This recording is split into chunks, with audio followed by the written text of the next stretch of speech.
नमस्कार, द नगरी न्यूज की खास पेशकश खबर दिन भर में आपका स्वागत है। मैं हूं दीक्षा समय। चलिए रुक करते हैं दिन भर की बड़ी खबरों की ओर। मुख्यमंत्री भजनलाल शर्मा ने स्कूली शिक्षा, उच्च शिक्षा और तकनीकी शिक्षा विभागों के बजट घोषणाओं की समीक्षा की। इसके बाद उन्होंने शेखावटी विरासत संरक्षण संवाद कार्यक्रम को संबोधित किया।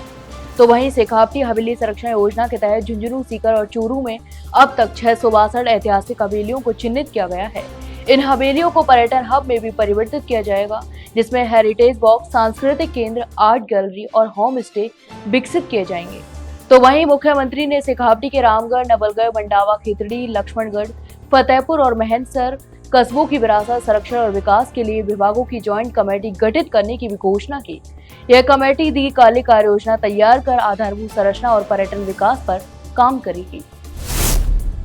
राजस्थान की राजनीति में हलचल मचाने वाले विधायकों की खरीद फरोख्त के 5 साल पुराने मामले में हाईकोर्ट ने बड़ा निर्णय सुनाया है। तो वहीं हाईकोर्ट ने एसीबी की ओर से दर्ज एफआईआर को बंद कर दिया है और इस मामले में आरोपी अशोक सिंह और भरत मलानी को भी राहत दे दी है। इसके अलावा कोर्ट ने साफ कहा कि जब एसीबी की जांच रिपोर्ट में अपराध साबित नहीं हुआ तो एफआईआर को जारी रखने का कोई औचित्य नहीं है। यह मामला अशोक गहलोत सरकार के कार्यकाल का है। उस समय एसीबी ने आरोप लगाया था कि सरकार को गिराने के लिए निर्दलीय विधायकों की खरीद फरोख्त की कोशिश की गई थी।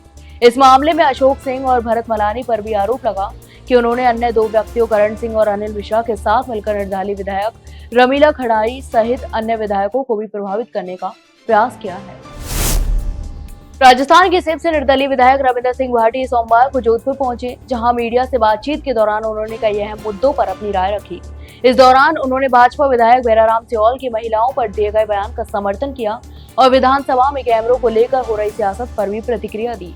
दरअसल 2019 से 2022 के बीच छात्र राजनीति के दौरान भाटी पर कई मुकदमे दर्ज किए गए थे।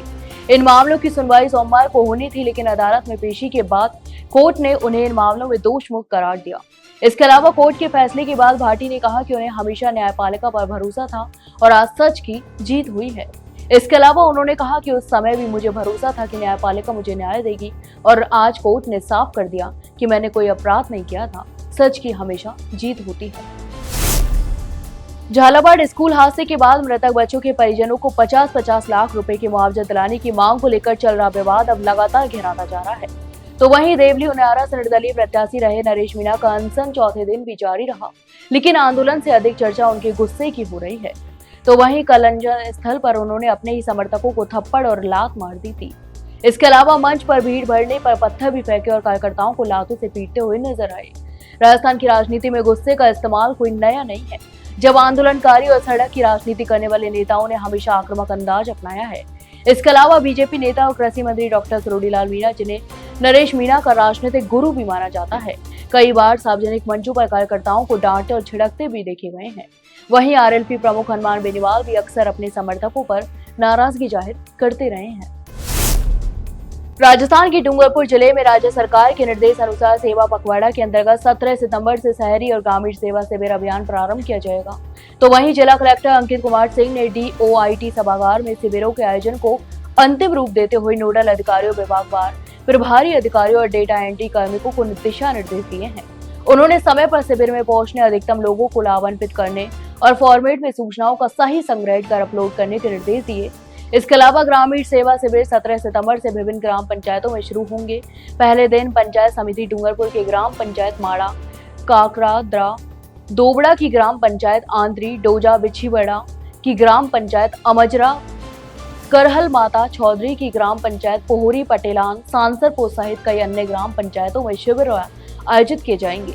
इसके बाद 18 सितंबर से अन्य पंचायत समितियों के ग्राम पंचायतों में और क्रमशः 19 से 21 अक्टूबर तक शेष पंचायतों में शिविर आयोजित किए जाएंगे। पाली के रोहड़ क्षेत्र के गांव विकास से दूर बने हुए हैं। तो वहीं रोहड़ के देवबांधी गांव में पिछले एक सप्ताह में दूसरी शव यात्रा ने स्थानीय ग्रामीणों के लिए दुखद और संकटपूर्ण अनुभव छोड़ा। 19 वर्षीय भैराराम सुधार के निधन के बाद उनका अंतिम संस्कार के एक डर का सफर बन गया है। तो वहीं परिजन और ग्रामीणों का शव यात्रा के दौरान 2 से 3 फीट गहरे नदी के पानी में शव को कंधों पर उठाकर शमशान घाट तक ले जाना पड़ा। नदी का तेज बहाव, कंधों पर अर्थी उठाए रखना और लकड़ियों से भरे ट्रैक्टर ट्रॉली को बहते पानी में पार कराना ग्रामीणों के लिए एक भयानक चुनौती साबित हुआ है। इसके अलावा स्थानीय शमशान घाट तक जाने वाला रास्ता ना तो पक्का था और ना ही रपट युक्त था। हर वर्ष मानसून के मौसम में यही मार्ग मौत के बाद की यात्रा को दर्दनाक बनाता है। तो वहीं ग्रामीणों का कहना है कि मृत्यु के बाद भी अंतिम यात्रा सम्मानजनक तरीके से होनी चाहिए, लेकिन स्थानीय उपखंड प्रशासन और जिम्मेदार जनप्रतिनिधियों की ओर से अभी तक इस गंभीर समस्या पर कोई ठोस कदम नहीं उठाया गया। ग्रामीणों की शिकायत है कि वर्षों से इस मार्ग को पक्का निर्माण नहीं हुआ है, जिससे हर बार बरसात के मौसम में ऐसी त्रासदी घटनाएं दोहराई जाती हैं। राजस्थान में अभिनव ब्रजमंडल के तहत अंतर्राष्ट्रीय गौ माता सेवा महासंघ की 2 दिवसीय कार्यशाला का आयोजन गौ ऋषि दत्त शरणानंद महाराज के सानिध्य में संपन्न हुआ। इस अवसर पर पशुपालन व गोपालन मंत्री चुराराम कुमावत, अंतर्राष्ट्रीय गौ माता सेवा संघ के राष्ट्रीय अध्यक्ष डॉक्टर दिनेश उपाध्याय, प्रदेश अध्यक्ष आंवला राम राजपुरोहित, पथमेड़ा गौशाला के कार्यकारी अध्यक्ष रघुनाथ सिंह, गौ सेवा अभियान के निदेशक धनराज चौधरी सहित कई राष्ट्रीय व राज्य पदाधिकारी उपस्थित रहे। तो वहीं कार्यशाला में विशेष रूप से 12 जिले के गौ सेवा कार्यों पर चर्चा की गई। इस अवसर पर पातानोना के विष्णु दत्त शर्मा दादीज को 12 जिले का अध्यक्ष नियुक्त किया गया। संतों के आशीर्वाद के साथ उन्हें नियुक्ति प्रमाण पत्र, गौ माता की तस्वीर और संकल्प पत्र भी प्रदान कर गौ सेवा के प्रति समर्पण का संकल्प दिलाया गया। राजस्थान के डीडवाना जिले के नावा नगर पालिका में इस वर्ष 15 अगस्त के झंडारोहण समारोह पर छाए विवाद और राजनीतिक आरोप प्रत्यारोप अब जांच रिपोर्ट के बाद शांत होता दिख रहा है। तो वहीं पालिका अध्यक्ष आयरी देवी गांधी ने आरोप लगाया था कि उपखंड अधिकारी दिव्या सोनी और अधिशासी अधिकारी मनीषा चौधरी ने उन्हें कार्यक्रम से जानबूझकर अलग रखा और प्रशस्ति पत्रों से उनका नाम भी हटवा दिया गया। मामला गंभीर होने पर अतिरिक्त जिला कलेक्टर डीडवाना कुचामन महेंद्र मीणा को जांच भी सौंपी गई। तो वहीं जांच में अधिकारियों की रिपोर्ट, कार्यक्रम में मौजूद पार्षदों और कर्मचारियों के बयान दर्ज किए गए।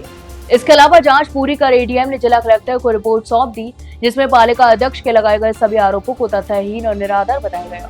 रिपोर्ट के अनुसार पालिका अध्यक्ष को झंडारोहण समारोह के लिए निमंत्रण पत्र और फोन कॉल दोनों भेजे गए थे।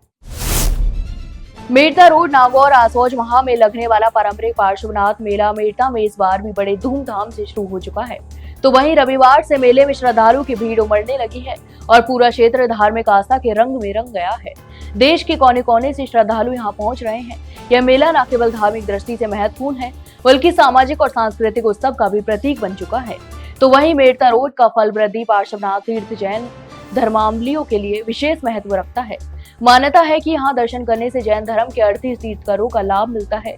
इसी आस्था के कारण हर वर्ष हजारों की संख्या में श्रद्धालु इस तीर्थ के दर्शन के लिए आते हैं। तो वहीं मेले का मुख्य आकर्षण भगवान पार्श्वनाथ की शाही बरगोड़ा यात्रा होगी। स्वर्ण जड़ित रत्नों से सुसज्जित भगवान पार्श्वनाथ की प्रतिमा को रथ पर विराजित कर नगर भ्रमण के लिए भी निकाला जाएगा। बांसवाड़ा के छोटी सरवन में प्रधानमंत्री नरेंद्र मोदी के प्रस्तावित दौरे को लेकर छोटी सरवन स्थित न्यूक्लियर पावर प्लांट, हेलीपैड एवं सभा स्थल पर तैयारियों का जायजा लेने के लिए जिला प्रशासन और जनप्रतिनिधियों की उच्च स्तरीय टीम ने सोमवार को निरीक्षण किया। इस दौरान कार्यक्रम स्थल की व्यवस्थाओं की गहन समीक्षा भी की गई और अधिकारियों को आवश्यक दिशा निर्देश भी दिए गए। तो वहीं निरीक्षण के दौरान जिला कलेक्टर डॉक्टर इंद्रजीत यादव, जनजाति क्षेत्रीय विकास मंत्री बाबूलाल खराड़ी, भाजपा जिला अध्यक्ष पूंजीलाल गायरी, राज्यसभा सांसद एवं पूर्व मंत्री चुन्नीलाल गरासिया सहित कई अन्य पदाधिकारी भी मौजूद रहे। सभी ने स्थल पर जाकर तैयारियों का प्रत्यक्ष अवलोकन किया और यह सुनिश्चित करने पर जोर दिया कि प्रधानमंत्री का कार्यक्रम सुचारू और सफलतापूर्वक संपन्न हो। तो ये थी दिन भर की तमाम बड़ी खबरें। कल फिर आपके साथ रूबरू होंगे, तब तक के लिए नमस्कार।